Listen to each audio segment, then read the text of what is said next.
আসসালামু আলাইকুম দর্শক। এই বাংলাদেশের কালচারে এবং শুধু বাংলাদেশ নয়, ভারতবর্ষের সব জায়গায় জামাই আদর একটা বিশাল ব্যাপার। এটা বাংলাদেশে যদি বলেন, বাংলাদেশে বরিশাল্লা জামাইয়ের নাকি কদর বেশি, তার সাথে কম্পিটিশন করে বলেন ময়মনসিংহ জামাইয়ের কদর বেশি। আর সিলেটি জামাইয়ের কদর তো বলতেই নেই।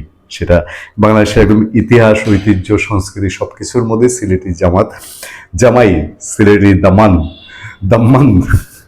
আপনারা জানেন যে ফোক গান এর মধ্যে একটি খুবই হিট করে গেছিল, ও দামান, নয়া দামানকে নিয়ে গান।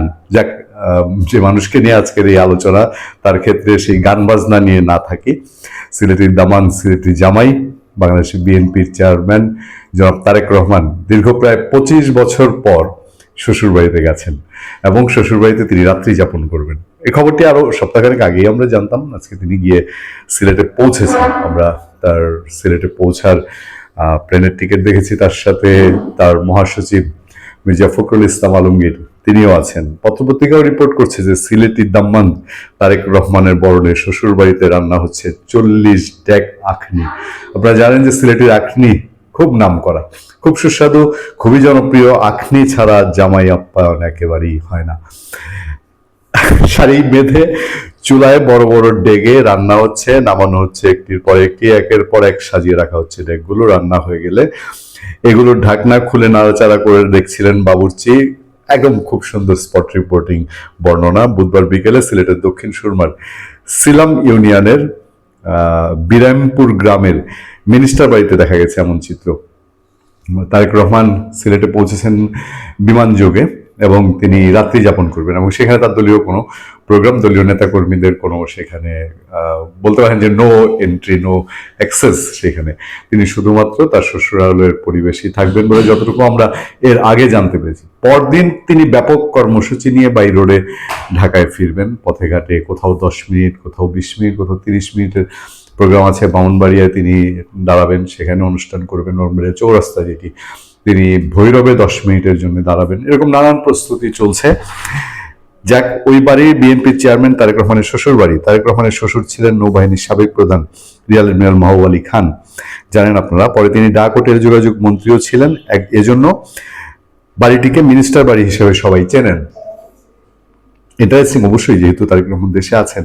রাতে সিলেটে এসে পৌঁছাবেন তারেক রহমান। তিনি অলরেডি পৌঁছেছেন আমরা যখন এই শো করছি। রাতেই সিলেটের শাহজালাল ও শাহপরান রাজিয়াল্লাহুর মাজার জিয়ারত শেষে তার স্ত্রী জুবাইদা রহমানের পৈতৃক বাড়ি দক্ষিণ সুরমা উপজেলার বিরামপুর গ্রামে যাওয়ার কথা রয়েছে। তিনি জুবাইদা পরিবারের প্রয়াত সদস্যদের কবর জিয়ারত করবেন। পরে সাবেক প্রধানমন্ত্রী খালেদা জিয়া ও জুবাইদার পরিবারের প্রয়াত সদস্যদের স্মরণে মিলাদ মাহফিল শেষে তারেক রহমান ও তার সফর সঙ্গী সহ দলীয় নেতা কর্মীরা ও এলাকার লোকজনের জন্য খাবার পরিবেশন করা হবে। এটি বিতরণ করা হবে শিরনি হিসাবে। শিরনি আমাদের বৃহত্তর ময়মনসিংহ, বৃহত্তর সিলেটে প্রথা। এই মিলাদ মাহফিলের পরে রান্নার দায়িত্বে থাকা প্রধান বাবুর্চি মোহাম্মদ হাসুমিয়া বলেন, প্রায় 12,000 মানুষের জন্য 40 ডেক আখনি রান্না করা হচ্ছে। 8টি গরু, 34 বস্তা চালের আখনি রান্না হচ্ছে। এতে 50 জন বাবুর্চি অংশ নিচ্ছেন। আজ সকাল থেকে রান্নার আয়োজন শুরু হয়েছে। আশা করা যায় রান্না খেয়ে প্রশংসা করবেন এলাকার জামাই তারেক রহমান। আমরা অপেক্ষায় আছি যদি তার কোনো প্রতিক্রিয়া, নেতা তারেক রহমানের বাইরে জামাই তারেক রহমানের কোনো প্রতিক্রিয়া জানা যায়। তারেক রহমানের স্ত্রী জুবাইদা রহমানের চাচাতো ভাই নাসির আলী খান রান্না সহ বাড়িতে আসা লোকজনের তদারকি করছিলেন। তিনি বলেন, দীর্ঘদিন পর আপা দুলাভাই আসবেন, তাদের বরণ করতে সব ধরনের প্রস্তুতি সম্পন্ন হয়েছে। আমরা যতটুকু জানি, তারেক রহমান তার একান্ত পরিবেশে বলেছিলেন 25 বছর পর শ্বশুর বাড়ি যাত্রা। কেউ যেন দলীয় নেতাকর্মী সেভাবে কোনো ধরনের দলীয় কর্মকাণ্ড নিয়ে সেখানে কোনো ধরনের ক্রিয়া প্রতিক্রিয়া না করে। বিকালে যুবদল রহমানের গ্রামের বাড়িতে দেখা হয় সিলেট 3 আসনের বিএনপি সংসদ সদস্য প্রার্থী ও যুক্তরাজ্য বিএনপি সাবেক সভাপতি আব্দুল মালিকের সঙ্গে। তিনি দলের নেতাকর্মীদের সঙ্গে বিভিন্ন আয়োজন ঘুরে দেখছিলেন। তিনি বলেন, তারেক রহমান শুধু দলের চেয়ারম্যানই নন, তিনি আমাদের ভগ্নিপতি। দীর্ঘদিন পর তিনি শ্বশুরবাড়িতে আসছেন। এতে এলাকার বাসিন্দা এবং সব মোটামুটি তিনি বলছেন যে তাদের সবাই আনন্দিত আর কি। এলাকার বাসিন্দা হিসেবে আমরা অত্যন্ত খুশি। আব্দুল মালিক বলেন, দলের প্রয়াত চেয়ারম্যান বেগম খালেদা জিয়া সিলেটে মাজার জিয়ারতের মধ্যে দিয়ে নির্বাচন প্রচার শুরু করতেন। এরই পরম্পরায় দলের বর্তমান চেয়ারম্যানও সিলেটে মাজার জিয়ারতের মধ্যে দিয়ে প্রচারণা শুরু করবেন। এটা বাংলাদেশের ট্রেডিশন। বাংলাদেশে বিএনপি, আওয়ামী লীগ, বেগম খালেদা জিয়া, শেখ হাসিনা, তারা প্রত্যেকেই, ইভেন দো হোসেন মোহাম্মদ এরশাদ, তারা সবাই সিলেট থেকে নির্বাচন প্রচার অভিযান শুরু করতেন এবং সিলেট 1 আসনটি খুবই মর্যাদাপূর্ণ আসন। সিলেট 1 আসনে যে জিতেন তিনি সরকার গঠন করেন। বাংলাদেশে এরকম একটি মিথ রয়েছে এবং সেই মিথ এবার কি দাঁড়ায় সেটাও দেখার অপেক্ষা। মিনিস্টার বাড়িতে পৌঁছানোর পথে তারেক রহমানকে স্বাগত জানাতে বিভিন্ন বিলবোর্ড ও তোরণ বসানো হয়েছে। স্থানীয় বিএনপি অঙ্গ সংগঠনগুলো, সহযোগী সংগঠনের নেতাকর্মীরা এসব বানিয়েছেন। কোন কোন বিলবোর্ড ও তোরণে দুলাভাইকে পণ্যভূমিতে স্বাগতম, বিএনপি চেয়ারম্যান তারেক রহমানকে স্বাগতম ইত্যাদির লেখা দেখা যায়। সরজমিন দেখা যায় জুবাইদুর রহমানের বাড়িতে প্রবেশের আগের সড়কে লাগানো হয়েছে পাশাপাশি 6টি তোরণ।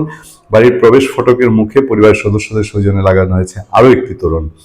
তোরণ পেরিয়ে লাল ফটক, ফটক পেরোনোর পর বড় পুকুর বর্ণনা দেওয়া হচ্ছে। বললাম যে স্পট রিপিটিংটা খুব সুন্দর হয়েছে।